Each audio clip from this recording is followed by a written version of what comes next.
샬롬, 안녕하십니까, 김경래입니다. 오늘 나눌 말씀의 제목은 예수께서 기꺼이 받으신 아름다운 낭비, 영어로 Good Waste that Jesus was pleased with, 이런 제목이 되겠습니다. 낭비 또는 더 나아가서 허비라고 하면은 부정적으로 들리는 말이면은 틀림이 없습니다. 우리 인생을 보면은 이 후회할 만한 그런 낭비, 더 나아가서 허비로 가득하지 않은가 싶습니다. 전도서 1장 2절부터 4절 그리고 14절 많은 경험을 가져봤던 이 솔로몬 왕의 고백입니다. 전도자가 이르되 헛되고 헛되며 헛되고 헛되니 모든 것이 헛되도다. 이 사람이 아무런 일도 해보지 아니하고 이 말을 한 것이 아니고요. 왕으로서 엄청난 부를 누리면서 누릴 것 다 누린 다음에 한 말이 바로 이 말입니다. 계속해서 해 아래서 수고하는 모든 수고가 사람에게 무엇이 유익한가? 질문 굉장히 아름다운 질문이죠. 우리 모두가 인생을 살면서 이 질문을 해야 할 필요가 있습니다. 4절 한 세대는 가고 한 세대는 오되 땅은 영원히 있도다. 14절 내가 해 아래서 행하는 모든 일을 보았노라. 보라 모두 다 헛되어 바람을 잡으려는 것이로다. 이렇게 이 전도자라 하면서 솔로몬 왕이 고백을 하고 있는데 우리 인생 역시 헛된 일이 너무나 많습니다. 우선 시간이라는 관점에서 보면은 많은 사람들이 어렸을 때는 빨리 나이 들었으면 좋겠다 이런 바람이 있는 것 같습니다. 그리고 나이 들어서는 또 젊은 때로 돌아가고 싶은 마음, 그러한 모순된 마음이 있습니다. 그래서 나이 드신 분들은 젊어 보이는 것을 굉장히 좋아하고요. 어린아이들은 나이 들어 보였으면 좋겠고요. 또 남의 형이 되고 오빠가 되고 누나로 이렇게 불림받았으면 좋겠다 하는 마음이 있겠죠. 참 모순적인 생각이 아닐 수가 없습니다. 그리고 아무런 유익도 없고 도리어 본인뿐 아니라 남에게 해가 되는 일에 시간을 허비하는 경우도 상당히 많이 있는 것 같습니다. 시간에 있어서 낭비, 쓸데없는 허비가 너무나 많은 것이 우리 인생이 아닌가 싶어요. 만약에 우리 인생에 주어진 시간을 정말 의미 있게 1분 1초라도 의미 있게 쓴다면은 아마 행복하지 않을 사람이 없을 것 같습니다. 두 번째로 돈이란 관점, 돈, 재물 또는 금전이라고 해도 되겠죠. 이 관점에서 볼 때 많은 사람들이 돈을 좋아하는 것은 틀림없습니다. 돈을 열심히 모으려고 하는 것은 틀림없습니다. 그렇지만 열심히 모으고 아끼지만은 유익한 일에는 전혀 사용하지 못하고 또 제대로 누리기는커녕 쓸데없는 일에 돈을 허비하는 경우도 많습니다. 일도 역시 헛된 일이 아닐 수가 없습니다. 뭐 더 설명할 필요가 없겠지요. 그 다음에 몸 또는 목숨이란 관점에 있어서 그냥 극한적인 예를 하나 들자면은 마약 또는 음란 방탕한 생활로 멀쩡한 몸을 하나님이 주신 멀쩡한 몸을 망치고 심지어는 목숨까지 위태롭게 만드는 그러한 너무나 어리석은 그러한 낭비, 그러한 허비도 있습니다. 이러한 인생이 얼마나 헛됩니까? 그래서 오늘 나누고자 하는 이 낭비는 이러한 부정적인 의미로서의 그러한 낭비가 아니고 아주 특별한 경우가 있는데 예수님께서 받아들이신 그러한 낭비, 더 나아가서 칭찬하신 그러한 낭비, 정말 결코 헛되지 아니한 그런 낭비에 대해서 오늘 얘기를 해보고자 하는 것입니다. 복음서에 여인들이 예수님께 나와 그 몸에 향유를 쏟아부은 그러한 기록이 있습니다. 마태, 마가, 누가, 요한복음, 우리가 보통 사복음사라고 하는데 네 복음서에 다 나옵니다. 향유, 요즘 말로 하면 향수라고 하면 되겠죠. 저는 향수에 대해서 전혀 관심이 없는 사람이라 얼마나 비싼 향수들이 있는지 모르겠습니다만은 어쨌든 우리 복음서를 읽어보면은 여기 언급된 향유의 가격이 대략 나와 있습니다. 자, 여기 향유를 예수님께 쏟아부은 여인들 네 곳에 다 기록이 있다고 그랬는데 같은 사건인지 아니면 서로 다른 사건인지 먼저 그것을 얘기를 짚어 넘어보고 갈 필요가 있습니다. 왜냐하면 학자들 간에 성경학자들 간에 의견이 약간 다릅니다. 첫 번째 누가복음 7장 36절에서 50절까지 기록됐는데 이 경우에는 독립된 사건입니다. 다른 요한복음, 마가복음, 마태복음에 기록하고는 전혀 같지 않은 다른 그러한 사건이 되겠습니다. 자, 우선 읽어볼까요? 36절부터 38절까지만 한 바리새인이 예수께 자기와 함께 잡수시기를 청하니 이에 바리새인의 집에 들어가 앉으셨을 때에 여기 좀 이따 내려가서 보시면은 바리새인의 이름이 시몬이라고 나와 있습니다. 지역은 그 문맥을 보면은 갈릴리 지역이 아닌가 싶은데 정확하게는 기록이 되지 않습니다. 어쨌든 예수님께 이제 식사 초대를 하고 그 다음에 예수님께서 잡수실 때에 그 동네에 죄를 지은 한 여자가, 죄인인 한 여자가, 누가복음이 기록하면서 이 여자 이름은 기록하고 있지 않습니다만은 죄인으로서 이 여자를 이렇게 기록하고 있습니다. 그러한 여자가 있어 예수께서 바리새인의 집에 앉아 계심을 보고 향유 담은 옥합을 가지고 와서 그 옥합에다가 향유를 담았다고 하죠. 옛날에 상당히 비싸다고 합니다. 이 여자가 왜 이 옥합을 가지고 있었는지 그건 모르겠습니다만은 어쨌든 그걸 가지고 와서는 예수의 뒤로 그 발 곁에 서서 울며 눈물로 그 발을 적시고 자기 머리털로 닦고 그 발에 입 맞추고 향유를 부으니 이 여자는 처음부터 예수님의 발에 향유를 부은 것이 아니고 웬일인지 우웁니다. 계속 우는데 눈물이 너무 나와가지고 발이 예수님의 발을 적실 정도로 그렇게 웁니다. 그리고는 머리털로 자기 머리털로 그 눈물을 닦아드립니다. 그리고는 그 발에 입을 맞춥니다. 그리고 향유를 붓습니다. 이러한 기록이 누가복음 7장 36절부터 50절까지 나와 있습니다. 이 여인이 누구냐? 아무것도 모릅니다. 죄인이라는 사실밖에는 우리가 아는 것이 없습니다. 두 번째는 요한복음 12장 1절부터 8절인데 어떤 성경학자들은 요한복음 12장 1절 8절의 사건 기록된 것과 마가 14장, 마태 26장의 기록이 이 세 가지 기록이 결국은 같은 얘기를 하는 것이라 이렇게 얘기를 합니다. 근데 저는 그것을 받아들이기가 좀 쉽지가 않아요. 여러 가지 비슷한 점이 많습니다만은 일단 시간이 좀 차이가 나고 그 다음에 예수님 그 어느 부위에 신체 어느 부위에 이 향유를 쏟아부은 것인가 다릅니다. 그리고 한두 가지 조그만 다른 것이 있습니다. 물론 공통점이 또 있습니다. 일단 요한복음 12장 1절부터 8절 제가 볼 때 시간적으로 두 번째 이러한 향유를 쏟아부은 사건인데 물론 세 번째하고 이렇게 일치한 사건으로 같은 사건으로 보는 분들도 많습니다. 자, 요한복음 12장 1절에 유월절 엿새 전에 6월절 엿새 전에 예수께서 베다니에 이르시니 베다니는 예루살렘에서 감람산 동쪽 바로 감람산 뒤에 있습니다. 멀지 않습니다. 예루살렘에 다니기 좋은 거리죠. 베다니에 이르시니 이곳은 예수께서 죽은 자 가운데서 살리신 나사로가 있는 곳이라. 나사로를 그 전에 살리셨죠. 거기서 예수를 위하여 잔치할세 감사의 표시인지 뭐 그럴 것 같습니다. 마르다는 일을 하고 나사로는 예수와 함께 앉은 자 중에 있더라. 마리아는 마리아, 나사로, 마르다 3남매죠. 한 가족입니다. 여기 마리아는 지극히 비싼 향유, 곧 순전한 나드 향의 이름 종류 중에 하나겠죠. 나드 한 근을 가져다가 예수의 발에 붓고 자기 머리털로 그의 발을 씻으니 향유 냄새가 집에 가득하더라. 한 근은 상당히 많은 분량이라고 합니다. 향유로서. 예수님의 발에 붓습니다. 앞에 누가복음 7장 36절 50절과 약간 비슷한 점이 발에 부었다는 사실인데 그 전에 눈물로 발을 적셨다는 표현은 여기는 없습니다.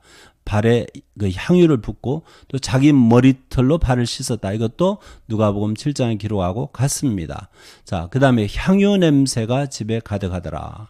그러니까 마리아의 경우는 여기 이름이 밝혀져 있죠. 마리아의 경우는 예수님 발에 분 것은 앞에하고 같은데 앞의 경우에는 먼저 눈물로 발을 적신 다음에 머리털로 눈물을 닦은 것이지 향유를 닦아낸 것이 아닙니다. 그렇지만 마리아는 발에다가 예수님 발에다가 향유를 붓고 자기 머리털로 발을 씻은 다음에 그렇게 하니까 이제 향유가 번져가지고 냄새가 집에 가득했던 것 같습니다. 이것이 두 번째 제가 볼 때는 두 번째 경우고요.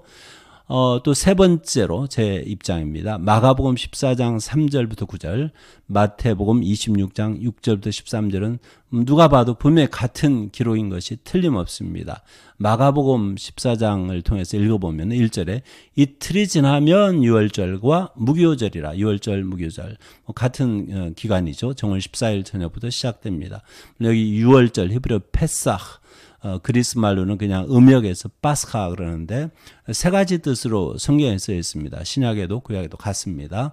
그 1월 14일에 먹는 유대력으로 그 양고기를 그 음식을 가리킬 수도 있고 저녁 식사. 그다음에 그 첫날 그 행사 첫날 절기 첫날 그다음에 일주일 내내 이 세 가지가 가능합니다. 물론 무교절은 그 일주일 내내를 가리킬 때 사용합니다. 자, 그 6월절 또는 무교절이 시작하기 이틀 전에 일을 지금 여기서 기록을 하고 있는 거죠. 그래서 저는 요한복음 12장 1절 8절의 기록과 여기 마가 14장 마태 26장 기록에 이 두 가지는 같지만은 다르지 않겠는가? 물론 공통점이 많이 있어요. 다른 점도 있고요. 그래서 다른 경우로 보는 것입니다. 비슷한 일이 뭐 한 5일 또는 4일 상관해서 일어난다고 일어나지 못한다고 볼 수는 없거든요. 가능한 얘기입니다. 3절에 예수께서 베다니는 똑같죠. 동네는 나병 환자 시몬의 집에서 이 기록은 요한복음에는 없습니다. 단지 여기 3명 나사로 그다음에 마르다 마리아 이 세 남매를 언급하고 있을 뿐이지 누구 집인지 언급이 없어요. 나사로 집인 것인지 언급이 없어요. 여기는 베다니 나병 환자 시몬의 집에서 누가복음에서는 바리새인 시몬이 나옵니다. 이름 똑같아요. 시몬이라는 이름은 흔한 이름이죠. 식사하실 때예요. 또 식사하실 때인데 한 여자가 이름이 없습니다. 마리아라는 이름이 없어요. 마리아인지 누군지 모르죠. 한 여자가 매우 값진 향유 곧 순전한 나드 한 옥합을 가지고 와서 비슷하죠. 여기까지는요. 여기 앞에 요한복음하고. 근데 여기 그 옥합을 깨뜨리라는 말이 앞에 요한복음 12장에는 없습니다. 그저 발에 부었다 이렇게 얘기하고 있죠. 예수의 머리에 부으니 이게 큰 차이죠. 머리에 부었습니다. 앞에 요한복음에서는 발에다 부었습니다. 여기는 머리에 부었고 또 머리털로 발을 씻었다는 기록은 물론 없지요. 왜냐하면 발에 부은 것이 아니니까. 자, 제가 볼 때는 세 가지 경우에 여인이 나와서 예수님께 발에 또는 그 머리에 향유를 부은 그러한 기록입니다. 이 향유는 엄청나게 비싼 거기 때문에 누가 봐도 이건 심한 낭비가 아니겠는가 이렇게 이제 판단할 수가 있을 겁니다. 사실 주변 사람들이 그렇게 봅니다. 그런데 예수님의 입장은 다릅니다. 이제 그 얘기를 계속 해보고자 하는 것입니다. 이 세 가지 경우 기록은 4군데에 나왔죠. 마태복음부터 마가, 누가, 요한복음에 이르기까지 주변 사람들의 눈총을 사게 됩니다. 또 비난도 따릅니다. 낭비 또는 허비로 이해를 하는 거죠. 그것뿐만이 아니에요. 첫 번째 경우를 보면은 그 누가복음 7장 39절에 보면 예수를 정한 그 바리새인이 이것을 보고 그 여자가 하는 일을 보고요. 마음에 이르되 마음속으로 말하는 겁니다. 이 사람이 예수님이죠. 만일 선지자라면 자기를 만지는 이 여자가 누구며 어떠한 자 곧 죄인인 줄을 알았으리라.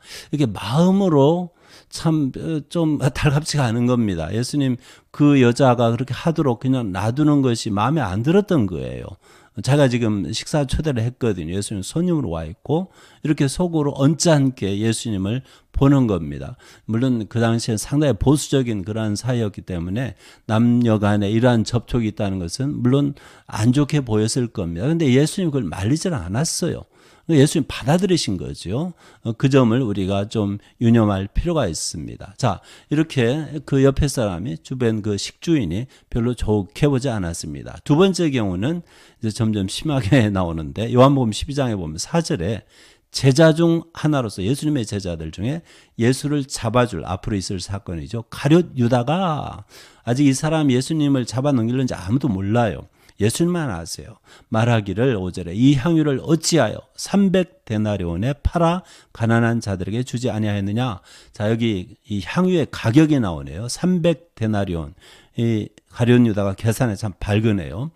데나리온이라고 하는 것은 이 화폐 단위는 그 당시에 예수님 당시에 그 노동자가요, 그 일상 노동자가 하루 벌 수 있는 그러한 그 액수라고 합니다. 그럼 300데나리온은 300일, 그러니까 1년 동안에 안식일 빼고요, 절기 뭐 특별한 절기 빼면은 거의 1년에 버는 그러한 임금이 되겠습니다. 상당히 큰 돈이지요. 300데나리온에 팔아서 가난한 자들에게 주지 아니하였느냐. 말 들어보면은 이 가룟 유다가 상당히 가난한 사람들 신경 쓰는 것처럼 보여요. 그러니까 이런 판단을 옆에서 그 맞는 말이다 이렇게 아마 동의할 수 있지 않겠습니까? 너무 심한 낭비, 허비가 아니겠느냐 이거죠. 근데 여기 요한이 설명을 붙입니다. 이렇게 말하는 것은 가룟 유다가 가난한 자들을 생각해서가 아니고 그는 도둑이라 그때는 몰랐어요. 지난 다음에 요한도 사도 요한도 아는 겁니다. 돈꾀를 막고 예수님 일행 중에서 돈꾀를 막고 거기 넣는 것을 훔쳐가미로라. 나중에야 알았을 것입니다. 그 당시에는 아마 몰랐을 가능성이 큽니다. 자, 이렇게 예수님을 비난합니다. 제자 중에 한 사람이 예수님을 비난한 건 아니지만은 뭐 대놓고 비난 안 하지만 누가 들어도 예수님도 책임이 있다고 보는 거죠. 자, 이 여자를 비난합니다. 적어도. 이것이 두 번째 이 낭비라고 생각된 이 케이스죠. 그 다음에 세 번째 마가복음 14장하고 마태복음 26장 같은 기록이라고 그랬는데 마가복음 14장 4절을 통해서 어떤 사람들이 복수로 나와요. 어떤 사람들이 화를 내요. 여기 가룟 유다가 아니에요. 어떤 사람들이 화를 내요. 화까지 내요. 서로 말하되 또는 속으로 말하되 이렇게 번역할 수도 있어요. 서로 말하되 어찌하여 이 향유를 허비하는가. 이 말은 아마 입 밖으로 내뱉지 않았을 수도 있어요. 그 표현에 의하면은 이 향유를 300데나리온 이상의 여기 가격이 또 나오네요. 여기는 300데나리온이 넘는다는 거예요. 그 1년 임금보다 더 많이 받을 수 있다는 거예요. 팔아서 가난한 자들에게 줄 수 있었겠다. 이건 요한복음과 비슷하지 않아요?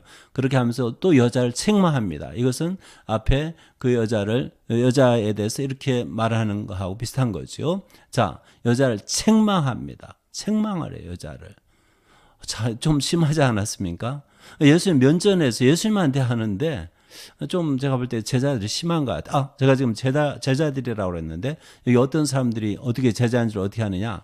같은 내용의 마태복음을 보시면요. 26장 8절에 제자들이 보고 분기하여 이렇게 나옵니다. 그래서 제가 제자들이라고 한 거예요. 제자들마저도 왜 예수님이 이걸 허용하는지 이런 허비를 허용하는지 어처구니 없다고 생각한 것 같아요. 이건 단순히 가룟 유다뿐이 아닌 거예요. 여기에서는 분명히 어떤 사람들 마가복음 14장 4절 마태복음 26장 8절에 제자들이 보고 분기하여 왜 이걸 가지고 화를 이렇게 여기 마가복음 화를 내 이렇게 번역을 했는데 화를 내고 분기하고 무슨 의도로 이것을 허비하느냐. 낭비, 허비 같은 말이 되겠습니다. 헬라에서는. 왜 이것을 낭비하느냐. 이렇게 주변 사람들의 비난을 받는 그러한 행동을 이 여인들이 한 것입니다. 그렇다면은 이게 정말 낭비인 것인가? 예수님이 이 세 경우에 거절 안 하세요. 그냥 받아들이세요. 그 당시 문화로 보면 좀 이상하게 보일 수도 있었을 것 같아요. 또 제자들 가룟 유다든 여기 세 번째 제자들의 하는 말이 또 그렇게 나쁜 생각도 아니에요. 가룟 유다야 도둑이니까 그렇다 하지만 다른 제자들이 예수님이 또 제자들과 함께 구제하는 습관도 있었겠죠. 그걸 볼 때 예수님 평상시 같지가 않은 것 같았던 것 같아요. 그래가지고 이렇게 예수님한테 직접 못해도 여자를 향해서 화를 내면서 책망을 합니다. 자, 쓸데없는 낭비요, 쓸데없는 허비라고 이렇게 판단했던 것입니다. 우리 예수님의 시각은 우리 보통 사람들하고는 많이 다릅니다. 때때로 예수님께서 말씀하시는 것, 또 예수님께서 행하시는 행동을 보면은 이해가 잘 안 될 때가 사실은 있어요. 그분은 우리하고 분명히 다르세요. 근데 예수님이 우리뿐이 아니고 이 주변 사람들, 그 당시에 이 여인들의 주변 사람들, 그 낭비 또는 허비라고 이렇게 비난하고 분개하고 화를 냈는데 소위 말하는 이들이 말하는 이 낭비들에 대해서 예수님의 입장이 뭐냐, 예수님이 하신 말씀이 뭐냐 한번 들어보실까요? 첫 번째 경우에 누가복음 7장 36절부터 50절까지 일단 읽고서 얘기하죠. 41절에 이르시되 빚 주는 사람에게 빚진 자가 둘이 있어. 지금 비유를 하나 그 식주인에게 말씀을 하세요. 하나는 500데나리온 거의 2년치 가깝게 월급이 되겠죠. 임금이 되겠죠. 하나는 50데나리온 그 10분의 1입니다. 졌는데 한 사람 많이 빚지고 한 사람 조금 졌어요. 갚을 것이 없어요. 둘 다 탕감해 줬어요. 주인이. 그 빚주인이라고 합니까? 그랬더니 둘 중에 누가 더 그를 사랑하겠느냐? 탕감해 줬거든요. 그럼 당연히 많이 탕감받은 사람이 더 사랑하고 더 감사하겠죠. 자, 이런 비유를 말씀하신 다음에 여자를 돌아보시면서 예수님이 하시는 말씀이에요. 누구한테 말씀하시느냐? 그 여자에게 하시는 말씀이 아니고 그 식주인에게, 시몬에게, 그 바리새인 시몬에게 이르시되 이 여자를 보느냐? 내가 네 집에 들어올 때 너는 내게 발 씻을 물도 주지 않았대요. 이게 손님 대접하기 위해서는 참 예절 바른 그러한 행동인데 발 씻을 물을 주지 않았대요. 그러니까 이 사람이 예수님을 초대했지만은 모르겠어요. 일부러 시험하려고 그런 건지 모르겠습니다. 이 여자는 눈물로 내 발을 적시고, 물이 아니고 눈물이에요. 눈물을 많이 모아야 씻을 수 있을 정도인데, 그런데 엉엉 울면서 발을 적신 것 같습니다. 그 머리털로 닦았어요. 수건 이상으로 더 귀하게 받아들이신 거예요. 너 바리새인 너는 내게 입 맞추지도 아니하였지만은 그는 내가 들어올 때로부터 내 발에 입 맞추기를, 뺨에다 맞추는 것도 아니고 이마에 맞추는 것도 아니고 손등에 맞추는 것도 아니고 내 발에 입 맞추기를 그치지 아니하였으며 너는 내 머리에 감람 올리브 오일이죠. 이것도 그렇게 싼 건 아닙니다. 붓지 아니하였을 때 그보다 훨씬 비싼 그는 향유를 내 발에 부었느니라. 예수님이 이렇게 비교를 하세요. 이러므로 내가 네게 말하노니 그의 많은 죄가 사하여졌도다. 이는 그의 사랑함이 많음이라. 사함을 받은 일이 적은 자는 적게 사랑하느니라. 이 여인이요, 이름 모를 이 여인이 언제 그 전에 예수님을 어떻게 만났는지 아무 기록이 없어요. 몰라요. 누군지 몰라요. 근데 분명히 이 여자는 예수님을 만나고 나서 죄 용서의 경험이 있었던 것이 분명합니다.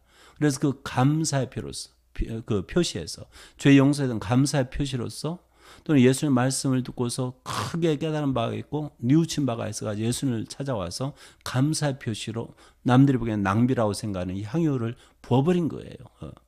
그리고 이제 여자에게 예수님께서 말씀하세요. 내 죄사함을 받았다. 감동스러워요. 예수님께서 이 낭비를 받아주신 거예요. 이 여자의 감사 표시, 이렇게 누가 볼 때 낭비처럼 보이지만 그것을 받아주신 거예요. 너는 죄 용서를 많이 받았기 때문에 이렇게 사랑을 표현한다, 감사를 표현한다, 이렇게 이해하신 거죠. 예수께서 여자에게 이르시기를 내 믿음이 너를 구원하였으니 평안히 가라 하시니라. 이것을 그녀의 믿음으로 이해를 해주시는 거예요. 이건 허비가 아니고 이건 낭비가 아니고 이 여자의 감사요, 이 여자의 믿음이다. 그러니까 이 낭비, 보통 사람이 보는 낭비가 예수님 모실 때는 믿음일 수 있고요, 감사일 수가 있어요. 이것이 첫 번째 죄 용서에 대한, 죄 용서를 받은 데 대한 감사로서의 낭비는 예수님께서 기꺼이 받아주셨습니다. 두 번째 경우에는 여인의 이름이 나오지요. 마리아입니다. 나사로, 마르다, 또 마리아, 이 3남매인데 그중에 마리아. 나사로를 예수님께서 무덤에서 살려내셨어요. 무덤에서. 요한복음 11장에 1절에 어떤 병자가 있으니 이는 마리아와 그 자매 마르다의 마을 베다니에 사는 나사로라. 유명한 얘기죠.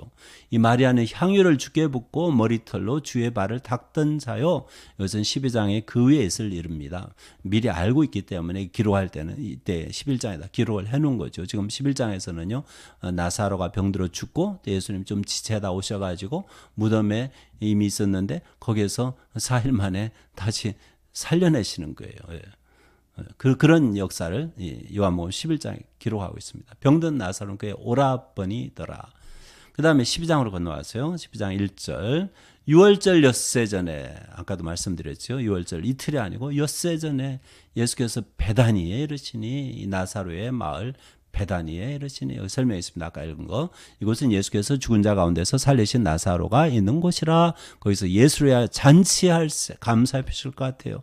마르다는 일을 하고 음식 준비 열심히 하고요. 나사로는 예수와 함께 앉은 자 중에 있더라. 예수께서 이르시되 7절. 그를 가만두어 나의 장례할 날을 위하여 그것을 간직하게 하라. 마리아에게 대해서 사람들이 불평하고 그러니까요. 비난하고 그러니까요. 가룟 유다가 그랬잖아요. 그 비싼 거 300데나론이나 하는 거 팔아가지고 가난한 사람 구제하지 왜 그걸 낭비했느냐 이렇게 비난하잖아요. 그러니까 예수님께서 말씀하세요. 가만두어, 놔둬. 그러면서 하시는 말씀이 중요한 말씀을 하세요. 나의 장례할 날을 위하여 그것을 간직하게 하라. 7절 그를 가만두어부터 제가 헬라어로 여기 가져왔는데 아페스 아프틴 이나 이스틴 이메란 것도 이렇게 나옵니다. 여기 장례, 예수님 묻는 일에 대해서 예수님께서 언급하세요. 저는 이때 마리아가 이 향유를 예수님의 발에 부었지요. 그러면서 예수님, 내가 장례 칠 때 뭐 시간이 없고 그때 뭐 향유를 불 시간이 없고 이런 생각 전혀 못 했을 거예요. 예수님 죽으시라 생각도 별로 안 했을 거예요. 제자들도 사실 안 믿었거든요. 제자들은 예수님으로부터 죽음과 부활에 대해서 미리 말씀을 들었어요. 그런데 못 믿었어요. 하물며 이 마리아가 이것을 어떻게 알겠습니까? 그런데 예수님은 이 행동을 자기의 장례 일을 위한 준비라고 이렇게 이해를 하신 거예요. 그렇게 받아들이신 거예요. 참 희한하죠. 우리는 뭐 잘 모르고 이렇게 표시를 했는데 예수님은 그것을 아주 고맙게 의미 있게 더 의미를 부여해 가지고 받아주신 거예요. 이 면에 있어서는 세 번째 케이스와 좀 비슷합니다. 어쨌든 간에 이렇게 예수님께서 이렇게 인정을 해 주시고요. 하시는 말이 가난한 자들은 항상 너희하고 함께 있잖아. 나는 항상 있지 아니하리라. 그러니까 나를 위한 특별히 이렇게 특별한 경우로 예수님께서 받아들이신 겁니다. 항상 기회가 오는 것은 아니거든요. 이 마리아는 분명히 자기 오라버니 나사로를 죽음에서 무덤에서 이미 무덤에 장사된 지 4일째 되는 사람을 살려냈거든요. 그에 대해서 어떻게 그 감사를 표시하겠어요? 감사해서 향유 그 비싼 것도 쏟아본 거예요. 괜찮다 이거예요. 정말 감사를 표시하는 거예요. 그러니까 예수님은 사람들은 낭비라고 하지만 예수님은 그러한 그 감사를 아는 그 마음을 받아주시는 거예요. 그러니까 감사로서 표시하는 이런 행위는 그게 사람들의 눈에 낭비같이 보여도 절대 낭비가 아니라는 것입니다. 이렇게 감사한 일이 어디 있어요? 죽은 자를 살려주셨는데. 그러니까 예수님께서 인정하시고 받아주신 거예요. 뭐 사람들이 굳이 낭비라고 한다면 이것은 아름다운 낭비인 거예요. 절대로 허무한 헛된 낭비가 아니라는 것입니다. 그 다음에 세 번째 경우, 두 번째 경우하고 여러 가지로 비슷한데 저는 이 세 번째 경우는 영원히 기억될 아름다운 낭비 이렇게 제가 제목을 붙여봤어요. 마가복음 14장 또 마태복음 26장에 기록이 되어 있다고 그랬죠. 마가복음 14장 6절부터 읽으면은 예수께서 이르시되 가만두어라 비슷하죠. 너희가 어찌하여 그를 괴롭게 하느냐. 예수님께서 이 제자들이 이 여자 괴롭히는 거, 이 여자도 우리가 이름 모릅니다. 싫어하세요. 괴롭히지 말라는 거예요. 그러면서 칭찬을 말씀하세요. 그가 내게 좋은 일을 행하였다. 좋은 일. 바울 서신에 보면요. 이 좋은 일, 선행에 대해서 강조를 참 많이 해요. 야고보만 선행을 강조하는 게 아니고요. 바울도 실제는 서신을 보면요. 선행을 많이 강조해요. 우리 그리스도인들은요. 좋은 일에 힘써야만 합니다. 근데 예수님께서 이 여인이 한 일을 좋은 일, 낭비가 아니라는 거예요. 허비가 아니라는 거예요. 좋은 일을 했다는 거예요. 그 제자들은 가난한 사람을 구제해 주는 거, 그 돈이면, 그 많은 돈이면 그것이 더 좋은 일이라고 생각했는데 예수님 이 경우에는 아니다. 이렇게 향유를, 그 비싼 향유를 내게 쏟아부은 것이 좋은 일이다. 이렇게 칭찬하신 거예요. 잘못하면 오해받을 수 있는 말씀이겠죠. 자기한테 하면 좋은 일이고, 뭐 이렇게 뭐 예수님을 굳이 이제 좋아하지 않는다면 오해를 살 수 있는 일입니다. 어쨌든 간에 좋은 일이라고 평가하셨고요. 그 다음에 또 가난한 자들에 대해서 언급을 하셨죠. 이것은 두 번째하고 또 비슷해요. 언제든지 원하면 도와줄 수 있어요. 그렇지만 예수님의 경우는 특별한 경우잖아요. 이제 기회가 없습니다. 앞으로는 이런 일이 없어요. 자, 8절에 그는 이 여자는 힘을 다하여 내 몸에 향유를 부어 내 장례를 미리 준비하였느니라. 두 번째하고 좀 비슷한 문맥으로 이렇게 나오는데 여기 힘을 다하여 그는 힘을 다하여 이것은 헬라로 하면 오에스켄 에피이센 이 말은 직역하면은 그녀는 자기가 가진 것을 행하였다 이렇게 직역되는 그런 헬라 구문입니다. 그리고 역시 장례하고 연관시켜서 예수님께서 이 여인이 그 향유를 부은 일을 이렇게 해석을 하십니다. 그렇게 받아주세요. 사실 아까도 말씀드렸지만 두 번째 경우에도 말씀드렸지만 예수님의 제자들 예수님의 죽음과 부활에 대해서 들었지만은 믿지를 못했어요. 그럼 이 여인이 누군지 모르지만 이 여자가 예수님의 죽음에 대해서 얼마나 이해를 하겠습니까? 그런데 무슨 일인지 모르지만 이 여자 경우는 정말 몰라요. 죄 용서받은 건지 아닌지 아니면 그런 자기 오라버니를 살려줘서 뭐 그렇게 감사의 표시 몰라요. 이 여자 경우에는 그저 모르는데 이런 일을 했어요. 향유를 부었어요. 예수님께 나와서. 누군지도 몰라요. 그런데 예수님 말씀하시기를 이 여자는 힘을 다해서 내 몸에 향유를 부어 내 장례를 미리 준비했다. 자기가 가진 거 다 바쳐가지고 아마 예수님한테 이걸 수매했는지도 몰라요. 예수님께서 좋은 일을 하면서 이렇게 이 여자가 한 일을 칭찬을 해 주시세요. 그리고 거기에 의미를 담아주는데 자기 장례를 위한 준비라고 이렇게 말씀을 하십니다. 예수님 그렇게 받아주세요. 참 희한한 일이죠.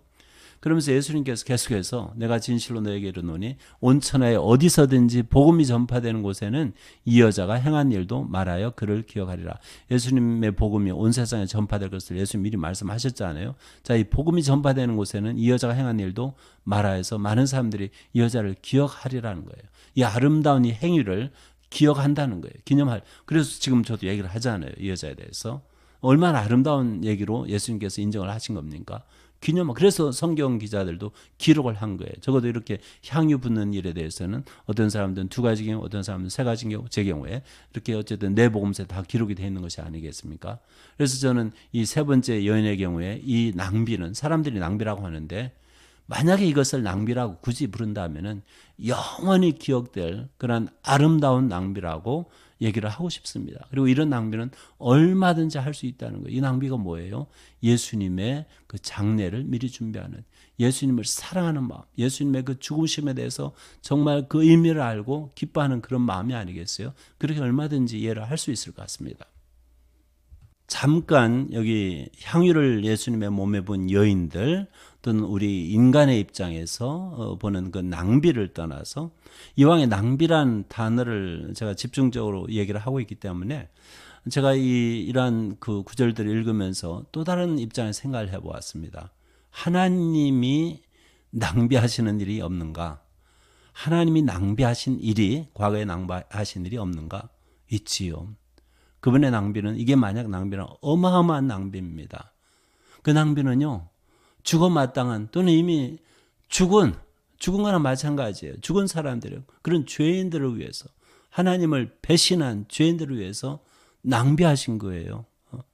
바보 같은 낭비예요. 어떻게 보면은 그 낭비가 뭔지 아십니까? 당신의 아들을 낭비하신 거예요. 죽음의 내모세요. 이건 누가 봐도 이건 엄청나게 멍청한 낭비예요.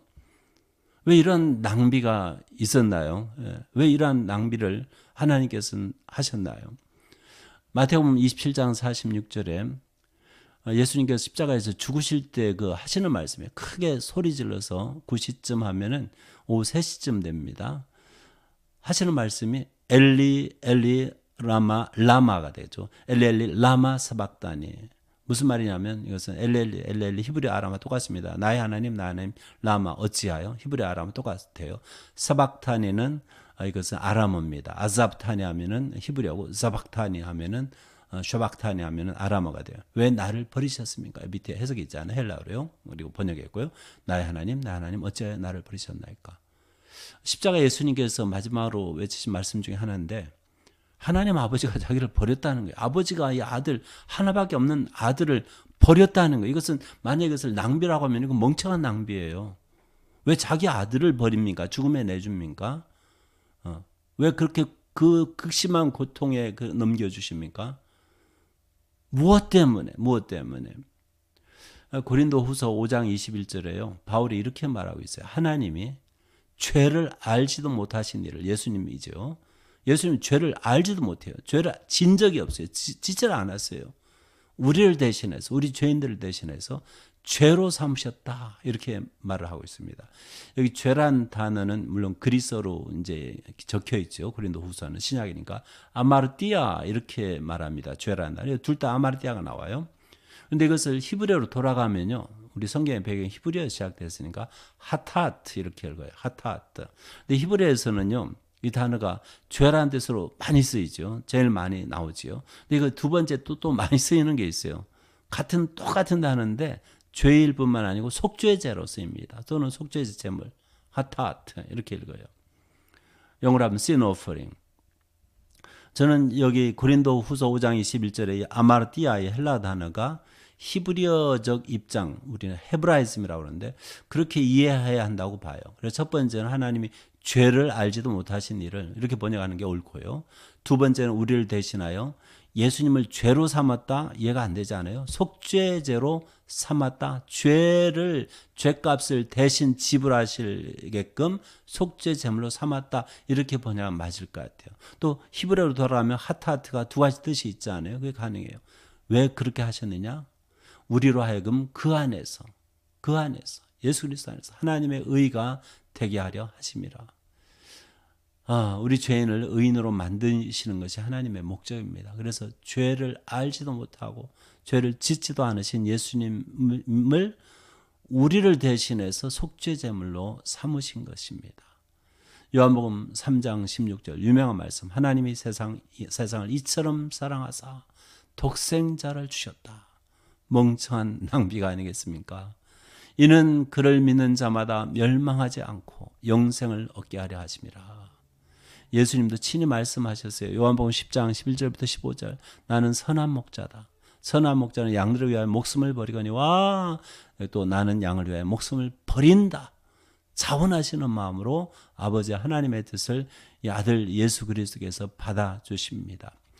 이 우주 역사 가운데 최고로 엄청난 그런 낭비가 있었다면 하나님이 당신의 아들의 죄를 정하시고 속죄제물로 삼으시고 죄인들을 위해서 인간의 손에, 피조물 인간들의 손에 죽게끔 십자가에 내주신 사실입니다.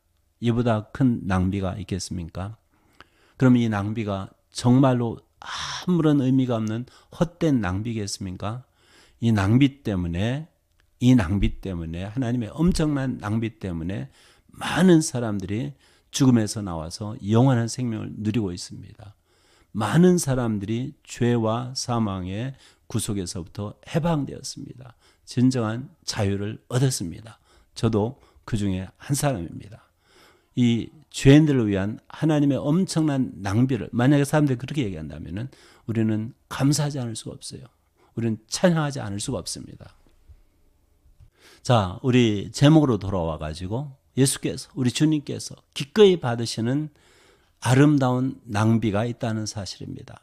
물론 여전히 제가 낭비를 사용하는 것은 사람들이 그렇게 보잖아요. 주변 사람들이. 그래서 까짓 거 낭비라고 얘기하지 하고서는 그 단어는 그대로 쓰지만은 주님께서, 우리 예수 그리스도께서 기꺼이 받으시는 그러한 아름다운 낭비가 있습니다. 어떤 낭비냐?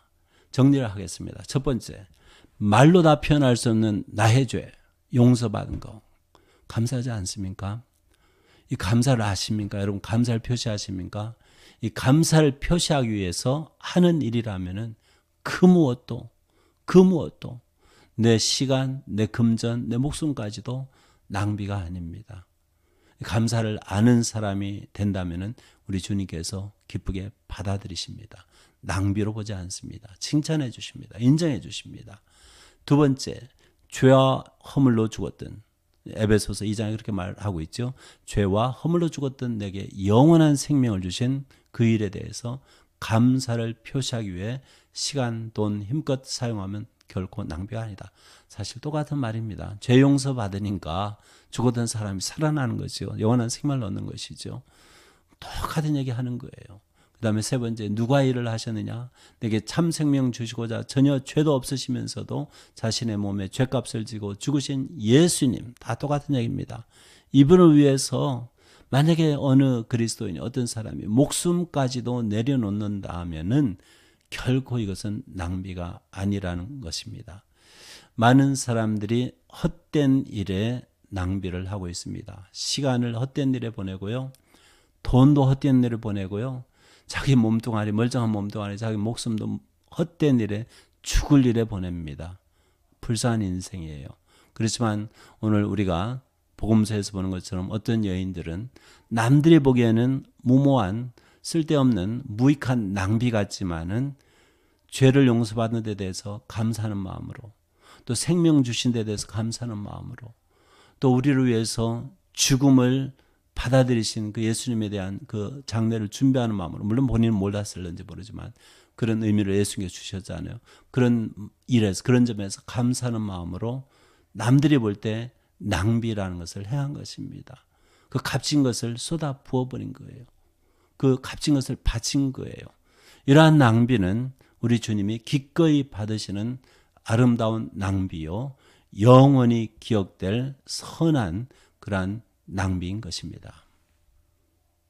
자, 오늘 내용은 이런 정도로 말씀을 마치겠습니다. 아무쪼록 많이 이 말씀을 생각을 해보셨으면 좋겠어요. 자, 오늘도 민수기 6장 24절부터 26절까지 내용은 여호와는 내게 복을 주시고 너를 지키시기를 원하며 여호와는 그의 얼굴을 내게 비추사 은혜 베푸시기를 원하며 여호와는 그 얼굴을 내게로 향하여 드사 평강 주시기를 원하노라. 이 말씀 히브리어로 낭송하면서 작별 인사를 대신하겠습니다. יברך אדוני וישמרך, יאר אדוני פניו אליך ויחונך, יישא אדוני פניו אליך וישם לך שלום.